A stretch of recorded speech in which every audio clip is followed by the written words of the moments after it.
Bonjour et bienvenue dans ZAM TV. Nous avons rencontré une jeune femme active dans la société. Elle fait un métier prestigieux qui est celui de psychologue. Elle est également team manager dans une entreprise d'assistance aux employés. Amandine Delire. Team manager dans une entreprise d'assistance aux employés. Pourquoi les employés doivent-ils être assistés? Alors, donc, on a pu remarquer, il y a des études scientifiques qui ont été menées chez les employés en Belgique. Il y a un employé sur 6 qui est à risque de vivre un épuisement professionnel qu'on appelle aussi maintenant burn-out. Burn-out est un terme assez moderne. Depuis les années 70, on commence à étudier ce qu'est un burn-out, mais c'est vraiment depuis les dernières années que les sociétés et donc le gouvernement s'intéressent vraiment à cette problématique-là. Mais maintenant, en général, dans une société, est-ce que le rôle d'un psychologue est indispensable à une société? Est-ce que les amis ne jouent pas ce rôle? Est-ce que la famille ne peut pas jouer ce rôle? Alors effectivement, oui, la famille et les amis ont un rôle prédominant, vraiment un rôle très important pour tout un chacun. Ça, je pense qu'il est vraiment très important d'avoir un entourage vraiment sur lequel on peut compter, un entourage positif aussi avec un discours positif. Maintenant, l'entourage n'a pas forcément les outils, les leviers, les outils et aussi la capacité à détecter ce qui se passe vraiment avec leur prochain.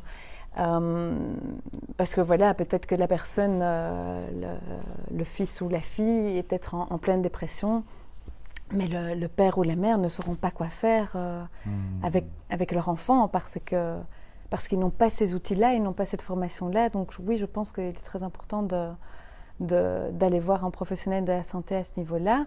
Et malheureusement, je dirais oui, notre société actuelle, notre société moderne occidentale, est menée à aller voir effectivement de plus en plus des personnes, des psychologues, des psychothérapeutes pour nous aider.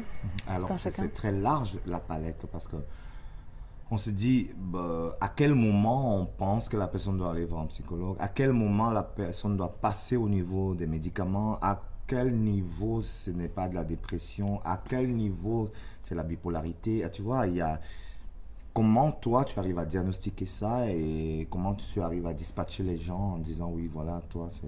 Oui, alors il y a différentes fonctions. Donc moi je suis psychologue effectivement, mais il y a aussi les psychiatres. Et les psychiatres ce sont donc ceux qui ont étudié la médecine et c'est eux qui peuvent prescrire des médicaments.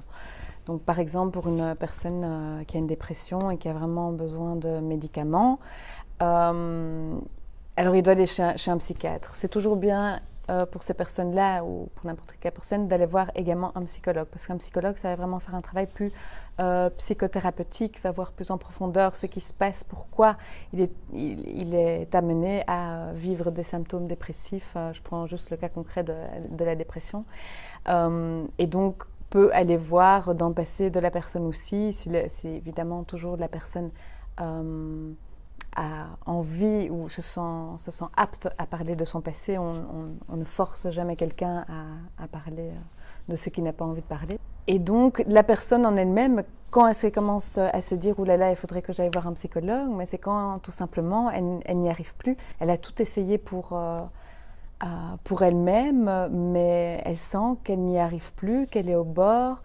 de peut-être la chute. Je sais que tu es tenu par le secret professionnel, mais est-ce que tu as une expérience dans ce travail-là, l'expérience qui t'a le plus marqué, en quelques mots, une synthèse? Alors moi, en tant que psychologue, donc j'ai mon cabinet privé donc, où je vois des patients, mais aussi j'ai été amenée justement cette année à partir en mission. En mission parce que, donc en France, dans les Alpes, parce qu'il y a des parents qui ont perdu un enfant qui était parti en voyage scolaire au ski avec l'école, avec toute sa classe. Et malheureusement, cet enfant a eu un AVC. Et via l'entreprise donc, où je travaille dans l'assistance, on m'a demandé de accompagner ses parents jusqu'à l'hôpital où le corps de l'enfant se trouvait. Et donc voilà, le but ici, c'était vraiment d'abord de soutenir les parents dans cette horrible expérience de vie. Et de les aider aussi au niveau pratique, pour pas qu'ils doivent penser à qui il faut téléphoner, etc. Donc à ce niveau-là, j'ai aidé aussi pas mal. Et puis j'ai été amenée à rejoindre tous les autres enfants et les professeurs qui étaient donc encore dans le chalet à la montagne.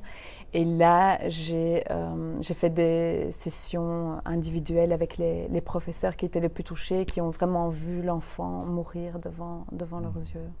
Et comment tu te sens avec des expériences comme ça? Comment tu te sens à l'intérieur? Parce que toi, tu soutiens les autres. Mais comment tu te sens, toi? Comment je me sens moi dans ce genre de situation, parce que là j'ai vraiment expliqué la situation la plus grave, extrême que j'ai vécue donc avec des patients.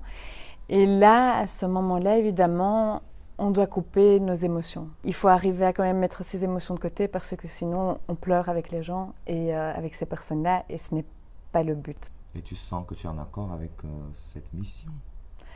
Totalement.